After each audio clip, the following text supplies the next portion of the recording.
Dave Foley, Daryl Hammond, Judd Nelson, and Jason Mewes all in the same movie. What could go wrong?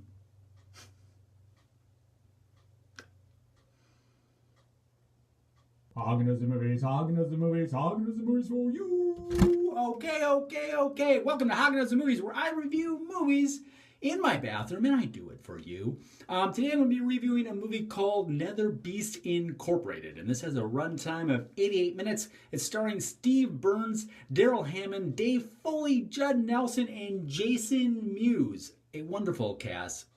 I liked all of them. This is a vampire movie about all these vampires that decided in about the 1800s to build a company to kind of hide them.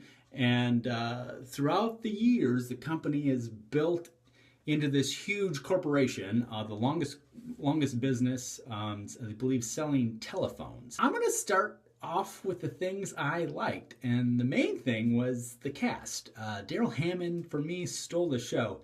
He kind of starts off this movie in, he has somebody come in, and there is a guy in the corner stabbed in the heart with a stake, and Daryl Hammond is the boss, and he's telling his employee that he just killed somebody because he was a vampire, and you're just like, what? And the first 15 minutes of this movie actually is really, really well done. I enjoyed a lot of it. Again, especially Daryl Hammond's performance. I thought he was kind of reminded me of James Spader in every James Spader movie. Just that quirky, weird kind of character that he always usually does.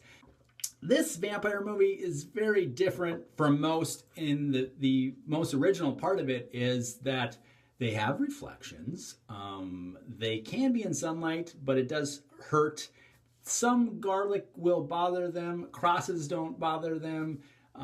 Religion and stuff don't seem to bother them. They have like a defect on their heart. And I don't think they can turn people into vampires. The defect on their heart causes them, when they die, to basically not die. So that was kind of new. And also they need, technically they don't need blood. They need everything. They need blood. They need meat. They need, and so they have like a chef at their company that basically makes people. They just got bodies coming in and they're eating away, having a good time. This is a pretty light-hearted movie. A consultant is hired.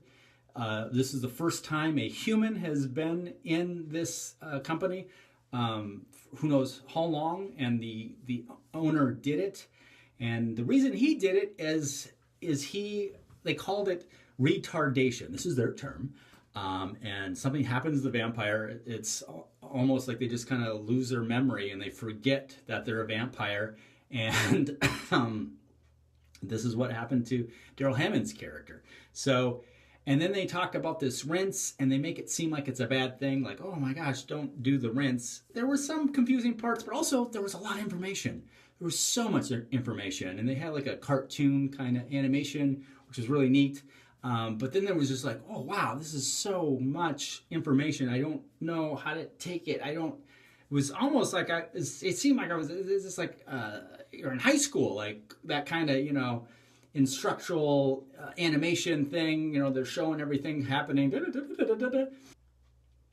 What I didn't like about this film is that once we got in after the setup, it just kind of got a little boring for me. They did have another girl come in, and the guy that lost his memory, doesn't remember he's a vampire, hired another girl.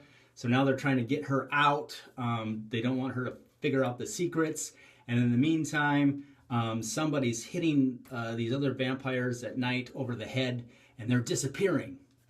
And then like 50 minutes in, you find out about this bloodstone. I think they mention it for a second, in the beginning, and then all of a sudden the bloodstone is really important because it is missing. And without that, they're going to die in like 3 days. All the vampires in the building are going to die in 3 days. And then they just kind of go on with other things, and they're trying to figure out other stuff. And I'm like, you think that would be the highest priority, like find the fucking bloodstone. I'm a huge Dave Foley fan. I've watched him from Kids in the Hall to News Radio. He did a movie and I can't even remember it. Damn it! I wish I would have brought that up. Wish I would have done some more research. If you are fans of these guys, definitely give it a shot. I'm gonna go ahead and rate this sucker. I'm gonna give it 3 Haugens just because Daryl Hammond was fucking hilarious in the movie, and it was nice to see Dave Foley. I wish they gave Dave Foley more to do. I was like, man, come on, you have them, give them stuff.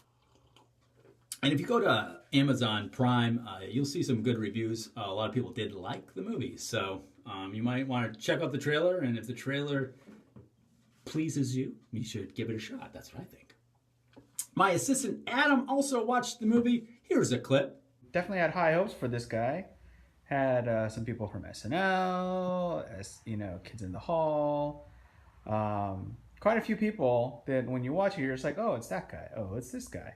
It even had Jay from Jay and Silent Bob. It's an interesting take on vampires, but not interesting enough. My reviews all over the place, kind of like how this movie was. And dude, yeah, that guy, that consultant they brought in, it was Judd fucking Nelson. Because I had high hopes, I'm giving it a 2. And that's a very generous 2. Just because of, seriously, you had so much potential. Dang, dude, I should have just gone to bed. This is the part where I'm going to read a shitty review. And this shitty review is for the movie that me and my buddies made called I Had a Bloody Good Time at House Harker. It is on Amazon Prime. So click on the link down below. And this is an Amazon user, and his name is Gary. And he says, one of the worst horror comedies I've ever seen, and that's saying a lot. Forced humor, and the monster doesn't show up until the last 10 or 15 minutes of the movie. Don't be fooled by the first 10 minutes of the movie. It almost seems like it was meant to be a good short movie and got extended to a dumpster fire. Well, that's just your opinion, man.